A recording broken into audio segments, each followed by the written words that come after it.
හැමෝටම සුබ දවසක්. මේ පොඩියට මං වගේ ඇන්තෝරියෙන් හදන අයට තමයි මේ වීඩියෝ එක. මේ පරාගණය කරපුවාම සම්පූර්ණ මලම පරාගණය වෙන්නේ නැතුව පොඩියට සීට හැදෙන මල් තියෙනවනේ මෙන්න මේ විදිහට.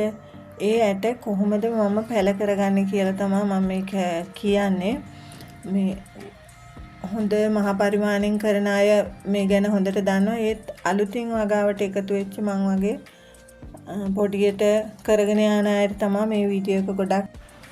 ඉතින් මේ මලෙන් අපිට එකපාර ඇට ගලවලා ගන්න පුළුවන් ඇට දෙකක් තුනක් වගේ පොඩි ප්‍රමාණයක් හැම මලකින්ම එහෙමයි ඉදෙන්නේ. ඉතින් ඒ ඇට ගලවලා අරන් සමහර අය මේ වගේ ලොකු පොට් එකේම දාලා පැල කරගන්නවා මම දැකලා තියෙනවා.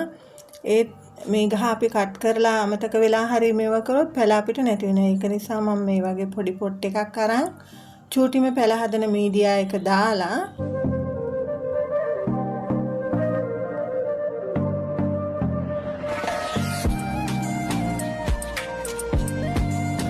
බීජ ටික හොඳට හොදලා අරන් එදා දවසේ බීජ ටික ඊට පස්සේ අර චූටි මීඩියා එක දාගත්ත පොට් එකේ කෙලවරක ඉඳන් ලස්සනට මෙහෙම හදා ගන්නවා. ඔන්න ඔය විදිහට එහෙම හදාගත්තාම මේ එක බීජයක්වත් අපිට නැති වෙන්නේ නැහැ. හැම ඇටයකින්ම පැලයක් ගන්න පුළුවන්. ඔන්න ඔහම හදලා පිළිවෙලට බීජ ටික හොඳට හොදලා ඔහම අතුර ගන්නවා. ඊට පස්සේ බීජ ටික හොඳට ලස්සනට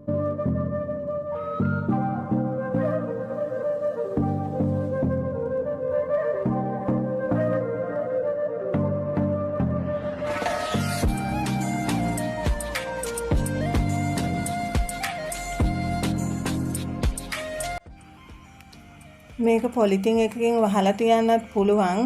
ඒ වුණාට මම පොලිතින් එකකින් වහලා තියන්නේ නැතුව මේ මගේ නෙට් හවුස් එකේම මෙන්න මෙහෙම හොඳට වැඩුණු ගස් දෙකක් අතර පත්‍ර යටින් තමයි තියලා තියන්නේ. එහෙම තියපුවාම හොඳට මගේ පැල ටික නම් ඔන්න ඔය විදිහට පැලුණා. එහෙම හදාගත්ත ඔය සීඩ් පැල තමයි පොඩි පොට් වලට දාලා මම හදාගෙන තියෙන්නේ. ඔයාගේ තවානෙත් හැදෙන පොඩිම බීජ එක දෙක හරි එකතු කරලා මේ වගේ ලස්සනට පැල හදාගන්න උත්සාහ කරලා බලන්න.